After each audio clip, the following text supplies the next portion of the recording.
Raina the Mermaid, and welcome to this episode of So You Want to Be a Mermaid.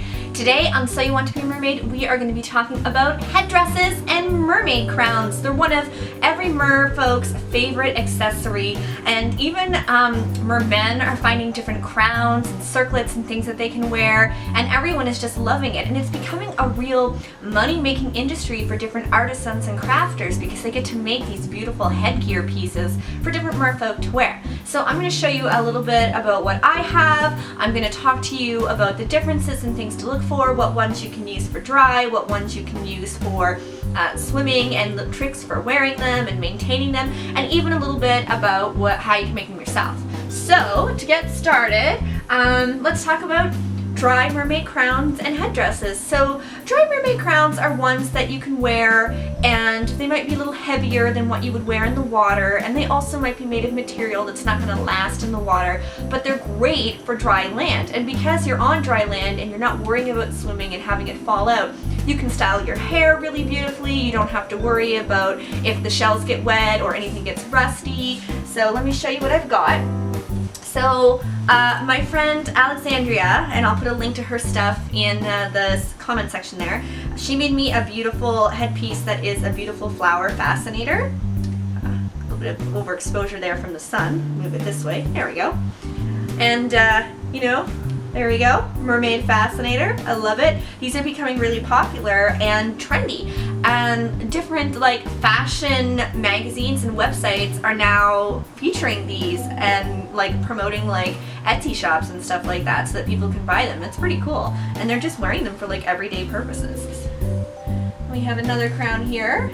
So I've shown this one before in some of my videos.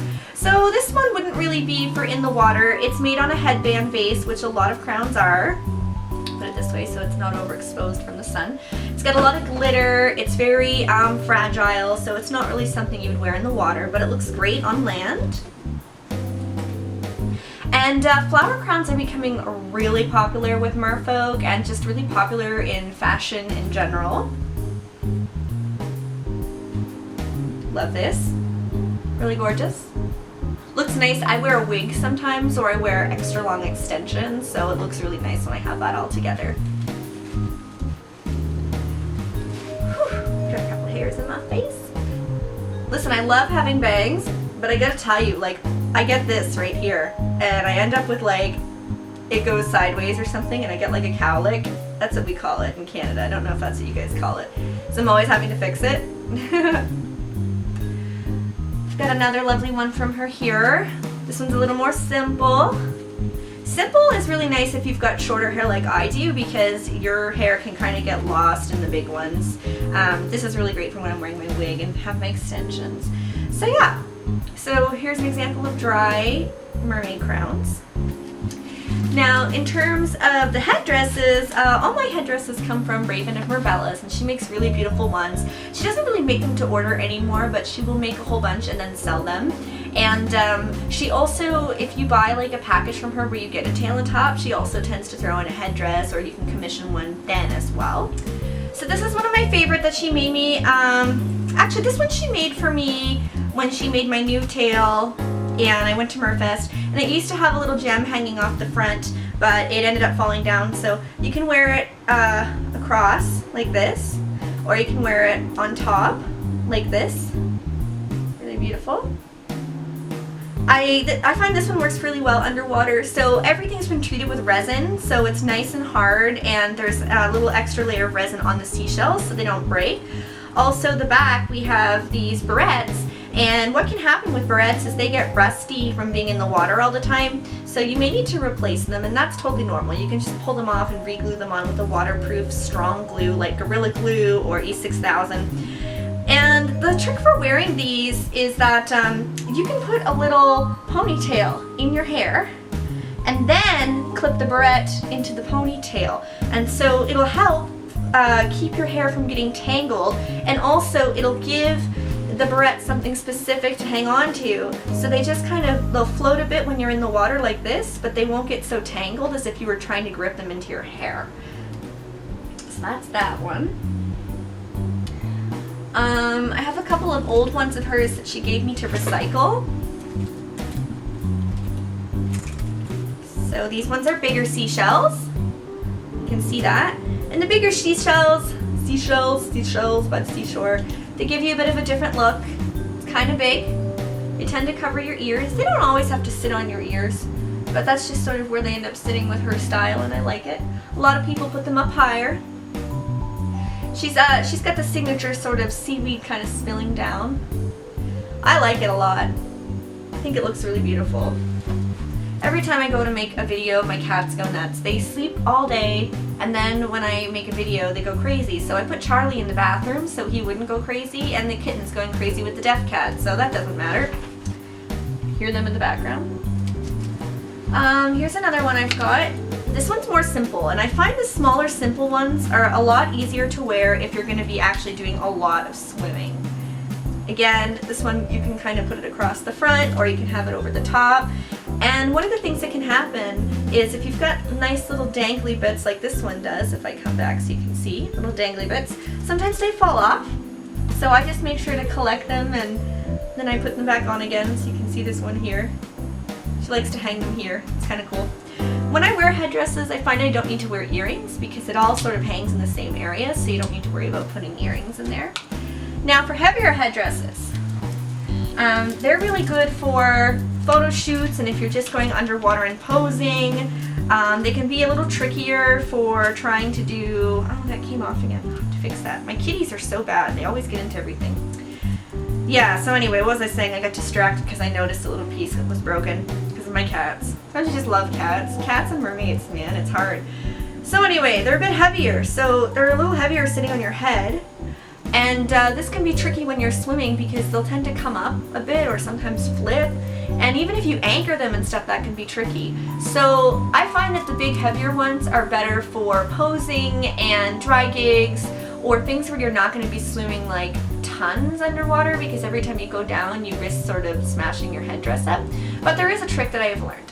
So one of the things I do to anchor these things to my head, when I wear my wigs don't have any bangs. So I've got my forehead, right? And I've got a nice long wig on. And I buy these great, what do you call these things? Hair bands, I guess, from Ardennes, or Ardennes, I don't know how you say it. It's an American company in Canada. And what I do is I'll get different ones that match my headdresses or match my tail. This one doesn't really match anything right now, I just grabbed it because it's easy. And I'll put that on. And you've got the added bonus that it'll hold your wig in place, but then it gives you a place to clip your headdress onto. So instead of clipping it onto my hair, what I'll do is I'll wear the headband, I'll put in some bobby pins to make sure the headband stays in. The headband will help the wig stay on, and then I can take the barrettes and clip them to the actual headband. So then when I'm wearing it, it's sticking to the headband and not my hair. And then I find it keeps your hair out of your face because you're wearing one of these. It keeps the wig on your head. And of course you can do it with regular hair as well. I mean, it doesn't quite look that great with my style of haircut, but it works really well with my wigs. And then you can just clip it to that and it stays on for you really well. So that's a great way of doing it. You'll see I saved one of my wigs. Now this wig, I recently used it, so it's a big mess because I haven't brushed it yet. But you can see here, I've got one attached to the wig. And it's attached by one of these that comes across the front, and this one has pearls on it, so it matches the hairdo and matches the headdress. And so when I'm wearing the lace front wig, and if you want to know more about wigs, there's another video on them, it stays on the wig. And I actually find that the headdresses clip to the wigs a lot better than regular hair, and I think it's because these wigs are synthetic and they tend to hold their shape. You see this still has a lot of curls. It tends to really hold its shape underwater. You have a lot of curls. That's really great. So I don't know if it's just something to do with the synthetic aspect of it, but they do tend to stick to it really well. You are going to get tangles where your hair will get caught in seaweed and stuff like that. That happens. If you want to know more about wigs, like I said, check out my wig video. But yeah, there you go. There's like an example of it stuck there. Looks so funny with blonde. So in terms of making headdresses and things, I'm not really going to show you a tutorial for how to make them because you can find loads online, but I did want to show you some ideas for inspiration for materials. So a lot of people will get their materials from craft stores like Michael's. Thrift stores are great because people will go on holiday and then sell their shell jewelry, and you can buy that and upcycle it. Also, it's sort of important to be aware of where your seashells are coming from that you're using. So for instance, this Nautilus, this was made years ago. So Raven sold this to me. It was a really old one, and she upcycled it. So this was actually made before the Nautilus became on the threatened list. So now it's actually on the threatened list. So it's really important that you're buying seashells from places that are sustainable, because we're mermaids and we love the ocean. So sustainable stuff tends to be stuff collected that's been washed up on shore. Sometimes it's putting bycatch to good use. As much as bycatch sucks and we don't want bycatch to happen, at least something good can come of it instead of it being tossed back into the ocean dead. And then there are sustainable farmers for the different shells and things like that, and then some are left over from the seafood industry and stuff. So it's just really important to sort of research where they're coming from, looking it up online, and there are different outlets that do sustainable seashells. So the seashells, you can get them, you can even get seashells at the dollar store. I like to actually collect them from my beaches. I mean, if you're near the ocean, why not, right? And you can also find them, like I said, online. There's different outlets. This is kind of a fun material that's used for making fake plants and things like that, and this came from Michael's, and it looks like coral or like a sea fan or something, and you can get it in different colors, or some people will buy a color and then paint it themselves the color they want it to be. Seaweed and seagrass and sea plants, again, you can get from places like Michael's and the dollar store and other places. And it comes in all different shapes and styles. I never pay full price for this stuff. It's really expensive. There go the cats again. So next up we have fishing net. So one of my former mermaids got this from me, for me from a store. And a lot of people have access to it, they just don't realize it. You can get it recycled very easily from a lot of different places, a lot of different stores, and get it from craft stores as well. I would just say that if you find yourself with recycled stuff, it can smell bad and sometimes have stuff in it. So make sure that you soak it in your bathtub, maybe with some vinegar or something, and you can always throw in some essential oils so that you don't have the vinegary smell, but the vinegar will help get rid of any stains or any bad smells and stuff like that. But yeah, it's great, you know, like look. This is like a staple in the mermaid and crafting world. So in terms of glue, if you're going to be doing something like the dry mermaid crowns here, you can use things like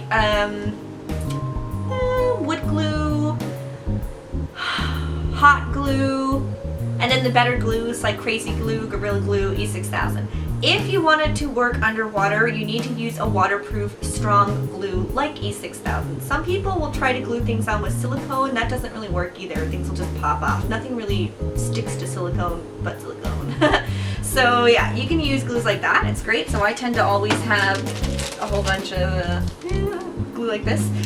I'm really not crafty. I've tried making these myself and I suck at it. I really have bad fine motor control. I'm like an idea person, so I like come up with a nice concept and then I need somebody else to make it for me because I'm really just not that great at it. But thankfully, I have friends who are amazing.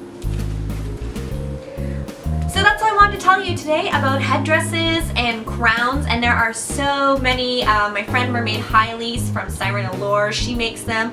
Obviously my friend Marbella's makes them, my friend Alexandra makes them, and I will show you some more of hers. Here's just a few from around the mermaid community that you can see that are really gorgeous.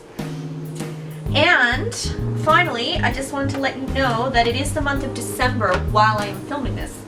And that means that my publisher is doing the 20 days of Christmas or something like that. So every day there is a different discount code. I have been posting these discount codes on my fan page, Learn to Be a Professional Mermaid, on Facebook. And I'm going to have links at the end also to my website and everything else. So you can get 20, 30, 40, 50% off my books, sometimes free shipping. Every day the discount code changes, so I am posting it. And if you're watching this video and it's not December, I still make sure to post discount codes on all of those anytime one comes up, I will post it there and on Mer Network and on my Twitter and all kinds of stuff like that. So my most recent book, The Fishy Business Handbook for Mermaids, is literally a handbook for helping you run your business and be a professional mermaid. You can use it to get started or to enhance your business. It is a workbook, so it's meant that you can fill in the blanks. Now this is my proof copy, so it's got tons of writing in it. Then I'll just show you a little example. Like here's like there's a little page there where it's just different check marks and things, and you can fill out, and it asks you just different questions. The idea is that when you're finished, you can use this book to make a business plan or enhance your already existing business plan. So yeah, those are my books. That's what's going on here. You can check out my playlist for more videos on So You Want to Be a Mermaid. At this point, I think this is like my 31st video. I've been doing them for 2 years, and like that's like one video for every year I've been alive. Yes, I'm old.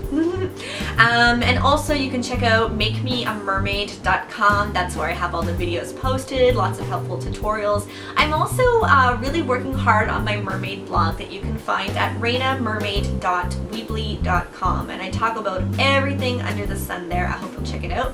I've got lots more videos coming, including Diary of a Professional Mermaid. I'll be doing that every 2 weeks or so. Mermaid Monday, I got a little behind, so I'm going to be doing a Mermaid Monday November recap where I talk about everything. And yeah, it's going to be really great, I think. And of course, you know, the usual behind the scenes and videos from parties and the aquatron and different things that all my mermaids are up to. So thank you so much for your support. I appreciate everything. You're awesome. I'd love it if you would share my videos with your friends. Please click subscribe and let other people know that they can learn to be a mermaid with my videos. Thank you, and best wishes.